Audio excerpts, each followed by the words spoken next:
नमस्कार, उत्तराखंड एग्जाम गुरु में एक बार फिर से आपका स्वागत है। आज हम उत्तराखंड लोक सेवा आयोग द्वारा आयोजित की जाने वाली विभिन्न परीक्षाओं में विज्ञान के जो प्रश्न पूछे जाते हैं उन पर चर्चा करेंगे। चलिए स्टार्ट करते हैं। कल हमने प्रकाश की क्लास पढ़ाई थी जो गणित सहायक के लिए इम्पोर्टेंट है और उसके साथ ही उत्तराखंड लोक सेवा आयोग द्वारा आयोजित की जाने वाली सभी परीक्षाओं के लिए महत्वपूर्ण है। तो चलिए शुरुआत करते हैं पहले प्रश्न से।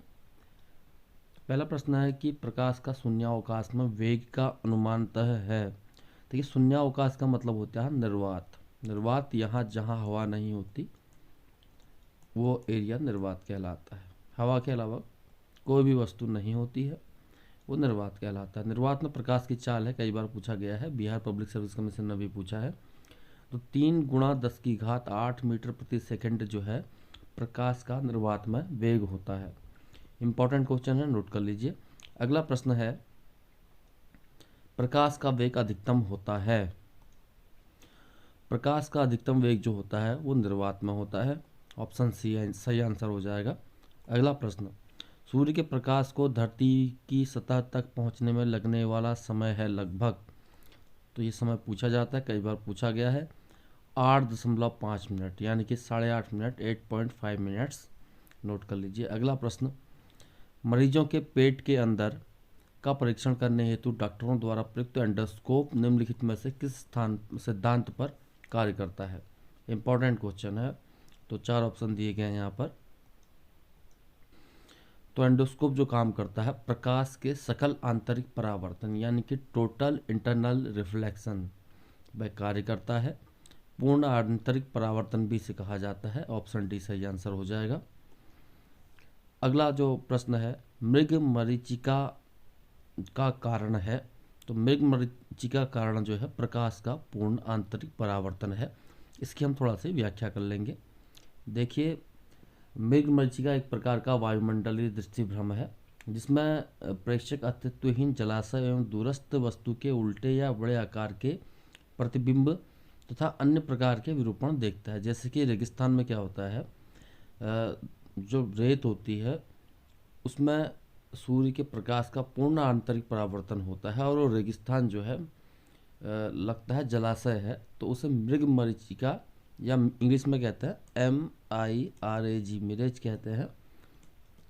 तो और दूरी के कम होती है तो ऐसा लगता है कि यह ये जो भी है ये एक तालाब है। इसे मृग मरीचिका भी कहा जाता है। इसमें प्रेषक जो है वस्तु का काल्पनिक और उल्टा प्रतिबिंब देखता है। अगला प्रश्न है, प्रकाश सजावट और विज्ञापन के लिए विसर्जन नलिकाओं में प्रयुक्त होने वाली गैस है। तो ये जो गैस है वो नियॉन है। नियॉन गैस डिस्चार्ज लैम्प जो होते हैं उनमें प्रयुक्त होती है। डिस्चार्ज लैम्प नियॉन जो है एक अक्रिय गैस भी है और ट्यूबों और प्रदीप्त बल्बों में भरी जाती है। अगला प्रश्न, प्रकाश तंतु ऑप्टिकल फाइबर जिस सिद्धांत पर कार्य करता है वो सिद्धांत क्या है, पूछा जा रहा है। तो इसका है पूर्ण आभ्यंतर आंतरिक परावर्तन। पूर्ण आंतरिक परावर्तन इसका आंसर हो जाएगा। प्रकाश तंतु यानी कि ऑप्टिकल फाइबर्स जिस सिद्धांत पर OFC फाइबर्स हमारी लगाई जाती हैं वो ऑप्टिकल फाइबर पूर्ण आंतरिक परावर्तन के सिद्धांत पर ही कार्य करता है। देखिए, ऑप्टिकल फाइबर क्या होते हैं, कांच या कांच कह सकते हैं, सिलिका जो होती है, सिलिका ये प्लास्टिक से बने होते हैं। अत्यंत पतले बेलनाकार नलियाँ होती हैं। ये बहुत सूक्ष्म होती हैं, नैनोमीटर में नापी जाती हैं। नैनोमीटर से थोड़ा बड़ी होती हैं, सॉरी। जो प्रकाश का पूर्ण आंतरिक परावर्तन करती हैं, अत्यंत सूक्ष्म होती हैं, नैनोमीटर नहीं होती हैं। शुद्ध कर लेता हूँ मैं अपने को। तो ये नलिकाएं जो होती हैं, आप देखते हैं सड़कों के किनारे जो फाइबर लाइन बिछाई जाती है उसमें जो कांच की सिलिकाओं की ऑप्टिकल फाइबर्स होती है उसमें पूर्ण आंतरिक परावर्तन प्रकाश का होता है जिससे टेलीफोन के सिग्नल या इंटरनेट के सिग्नल संचारित होते हैं। अगला प्रश्न, किसी वस्तु के त्रिविमीय यानी कि 3 डायमेंशनल प्रतिरूप को अंकित एवं पुनरावृत्त करने की तकनीक का नाम है। इंपॉर्टेंट क्वेश्चन है। देखिए, आपने देखा होगा कहीं पर होलोग्राम बने होते हैं, होलोग्राफी भी कहते हैं इसे, होलोग्राफी। जिसमें क्या होता है, लेज़र किरणों द्वारा की गई फोटोग्राफी होती है। किसी वस्तु का 3 डायमेंशनल पिक्चर यानी कि त्रिआयामी चित्र बनाया जाता है। होलोग्राफी ध्वनि, प्रकाश या किसी भी तरंग के साथ कार्य कर सकती है। होलोग्राफी का बहुधा उपयोग अभिलेखों को संचित करने या माइक्रोफिल्म में किया जाता है। इसका उपयोग करके वास्तविक त्रिआयामी चलचित्र भी तैयार किए जाते हैं। एक तो आपने देखा होगा बुक्स में होलोग्राम से बने होते हैं चमकीले, अगर आप तिरछा करते हैं उनको तो वो 3 डायमेंशनल दिखाई देते हैं। तो होलोग्राम भी होलोग्राफी का उदाहरण है। इसका ऑप्शन डी आंसर हो जाएगा। अगला प्रश्न, प्रकाश का रंग निर्धारित होता है इसके द्वारा। ये हमने पिछली कक्षा में इसका विस्तार पढ़ाया है, थोड़ा सा हम बता देते हैं। चलिए, हमने आपको विबग्योर पढ़ाया था। विबग्योर, प्रकाश का रंग जो निर्धारित होता है वो उसकी तरंगदैर्ध्य यानी कि वेवलेंथ से निर्धारित होता है। देखिए वेवलेंथ, भिन्न भिन्न रंग के प्रकाश का तरंगदैर्ध्य भिन्न भिन्न होता है। लाल रंग के प्रकाश का तरंगदैर्ध्य जो होता है ये ज़्यादा होता है, ये तरंगदैर्ध्य यहाँ पर ज़्यादा होगी वेवलेंथ, और यहाँ जो इधर को होगी वो कम हो जाएगी। बैगनी रंग का सबसे कम होता है, सबसे कम, और इसका सबसे ज़्यादा।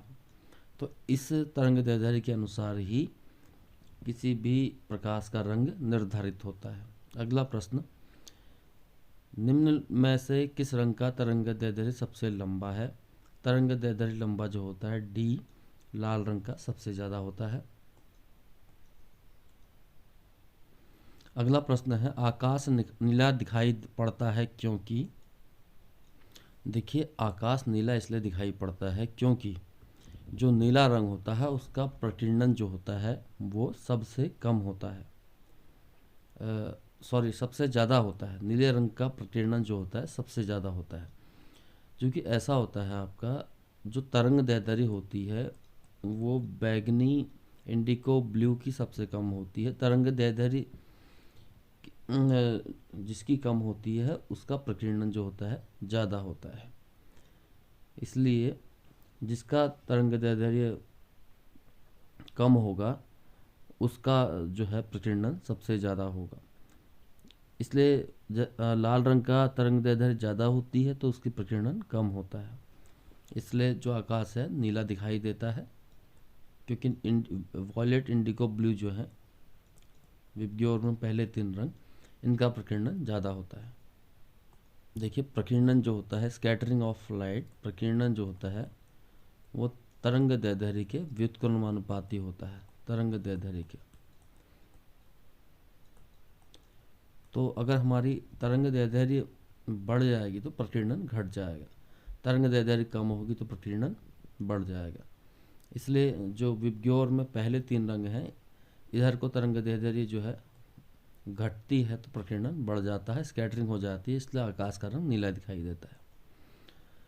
अगला प्रश्न है, दाढ़ी बनाने के लिए काम में लेते हैं, कौन सा दर्पण काम में लेते हैं? देखिए दाढ़ी बनाने में जो काम में नाइयों के यहाँ जो दर्पण होता है वो अवतल दर्पण होता है।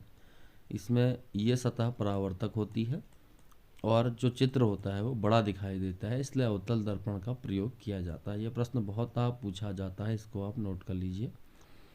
अगला प्रश्न, कार के पीछे यातायात के दृश्यावलोकन के लिए किस प्रकार के शीशे का प्रयोग होता है? तो ये प्रश्न पूछा गया है उत्तराखंड पीसीएस में। उत्तल दर्पण द्वारा जो होता है कार के पीछे के यातायात को दृश्यावलोकन के लिए इस शीशे का प्रयोग किया जाता है। उत्तल दर्पण द्वारा प्रतिबिंब आभासी सीधे एवं वस्तु से छोटे बनते हैं। इसके द्वारा काफ़ी बड़े क्षेत्र की वस्तुओं का प्रतिबिंब एक छोटे से क्षेत्र में बन जाता है। इस प्रकार उत्तल दर्पण का दृश्य क्षेत्र अधिक होता है, इसलिए इसे मोटर वाहनों तथा बसों में चालक के बगल के पीछे ट्रैफिक के सिग्नलों में ट्रैफिक के दृश्यावलोकन के लिए लगाया जाता है। आपके जो गाड़ी के अगल बगल रियर व्यू मिरर होते हैं या बाइक्स में होते हैं, उसमें उत्तल दर्पण का प्रयोग किया जाता है। अगला प्रश्न है, निम्नलिखित कथनों पर विचार कीजिए। आकाश के नीला दिखने का कारण प्रकाश का प्रकीर्णन है, ये तो बिल्कुल सही है। इंद्रधनुष के 7 रंगों का कारण है प्रकाश का प्रकीर्णन, ये गलत है, अभी हम व्याख्या कर देंगे। सूर्योदय के समय सूर्य लाल दिखने लगता है, प्रकाश का प्रकीर्णन। ये सही है, पहला और तीसरा सही है, इसका ऑप्शन बी आंसर हो जाएगा। देखते हैं कैसे होगा। क्योंकि तरंग प्रकीर्णन जो होता है तरंग दैर्ध्य के व्युत्क्रमानुपाती होता है, इसलिए हमने पहले भी बताया नीले रंग का प्रकीर्णन सबसे ज़्यादा होता है और लाल रंग का प्रकीर्णन जो होता है सबसे कम होता है। इसलिए जो होता है बाकी प्रकाश तो प्रकीर्णित हो जाते हैं, लेकिन लाल रंग जो है इसका प्रकीर्णन या स्कैटरिंग नहीं होती है, इसलिए लाल रंग दृश्यमान होता है सुबह और शाम के प्रकाश में। और जो क्योंकि सूर्य दूर होता है तो और यहाँ पृथ्वी तक आते आते बाकी रंगों का प्रकीर्णन हो जाता है। और फर्स्ट और थर्ड तो सही है।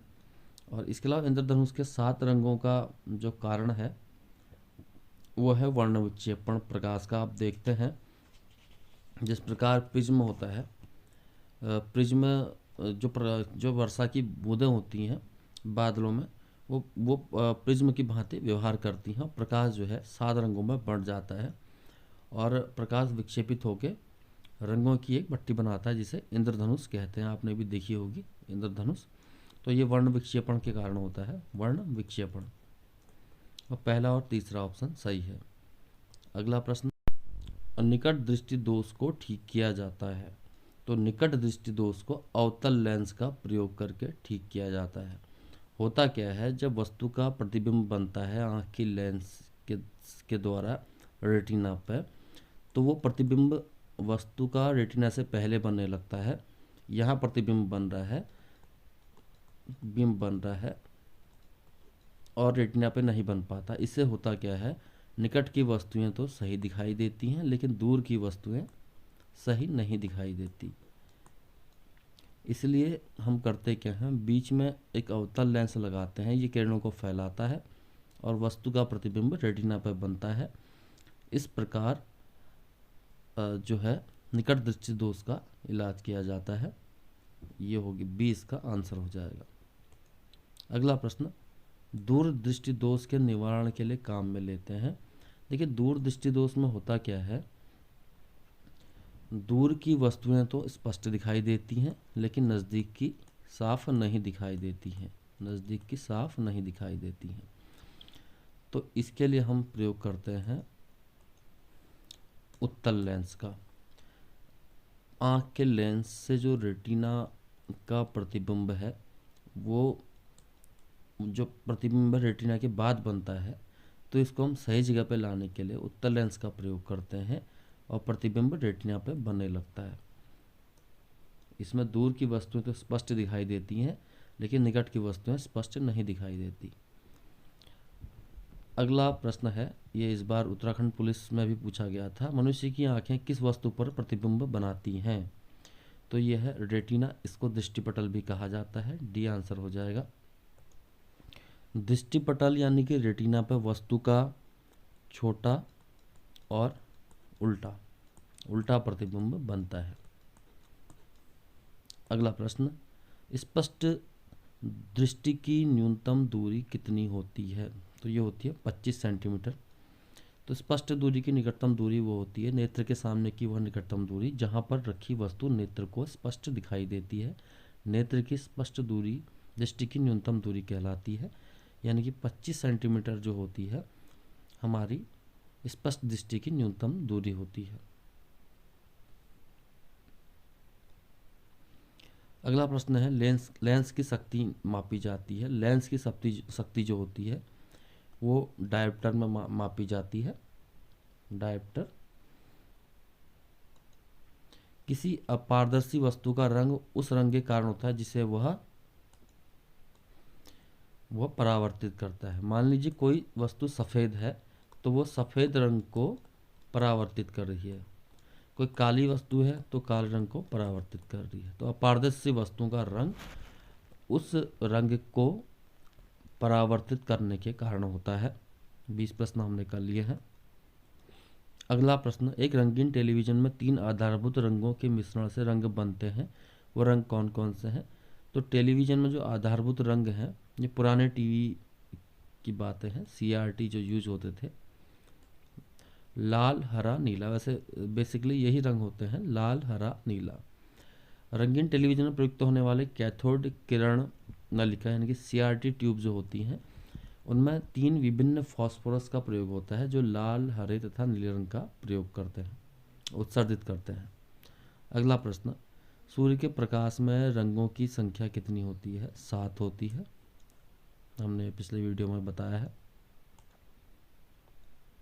अगला प्रश्न, जब लाल, नीले तथा हरे प्रकाश का पुंज एक स्थान पर पड़ता है तब प्रकाश का रंग हो जाता है, तो ये हो जाता है सफ़ेद। देखिए, प्रकाश में 3 मूल या प्राथमिक रंग होते हैं। कभी कभी ये भी पूछा आता है प्राथमिक रंग कौन कौन से हैं, तो लाल, हरा व नीला जो होते हैं ये प्राथमिक रंग होते हैं। इनको मिलाने से द्वितीय रंग का निर्माण हो जाता है। तो इसमें हम ये इनको मिलके क्या होता है, सफ़ेद रंग का निर्माण हो जाता है। ठीक। अगला प्रश्न है, जल में वायु का बुलबुला जिसकी भांति व्यवहार करेगा वह है। देखिए, ये थोड़ा कंफ्यूज करता है बच्चों को और कई बार पूछा भी गया है। यूपी PCS में आया है, IAS में आया है, यूपी लोअर में आया है, तो उत्तराखंड PCS भी जरूर पूछेगा इस प्रश्न को। तो जल में वायु का बुलबुला जिसकी भांति व्यवहार करेगा, तो इसका आंसर आप सोच रहे होंगे उत्तल है, लेकिन उत्तल नहीं है। इसका आंसर जो है अवतल है। अवतल है। थोड़ा सी व्याख्या कर देते हैं। पानी में डूबा हुआ वायु का बुलबुला जिसकी सतह उत्तल होती है, अवतल लेंस की भांति व्यवहार करता है। पानी का अपवर्तनांक वायु से अधिक होता है, इसलिए जल में डूबे हुए बुलबुले के लेंस की प्रकृति बदल जाती है। इसका कारण क्या है? कभी प्रश्न ये भी आ सकता है कि जल में डूबा हुआ वायु का बुलबुला अवतल लेंस की भांति क्यों व्यवहार करता है? क्योंकि जो जल का अपवर्तनांक है वायु से अधिक होता है, तो इसलिए लेंस की प्रकृति बदल जाती है। ये तो हमने 24 प्रश्न यहाँ पर प्रकाश से संबंधित और विज्ञान के 24 प्रश्न हमने हल किए हैं, जो आपके आने वाली किसी भी परीक्षा के लिए इम्पोर्टेंट होंगे। प्रश्न इसी प्रकार से पूछे जाते हैं। फिलहाल इस वीडियो में इतना ही। अगर आपको वीडियो पसंद आई तो आप लाइक ज़रूर करें, और चैनल नया है लेकिन गुरुजी आपके पुराने हैं, तो प्लीज़ सब्सक्राइब। बहुत बहुत धन्यवाद।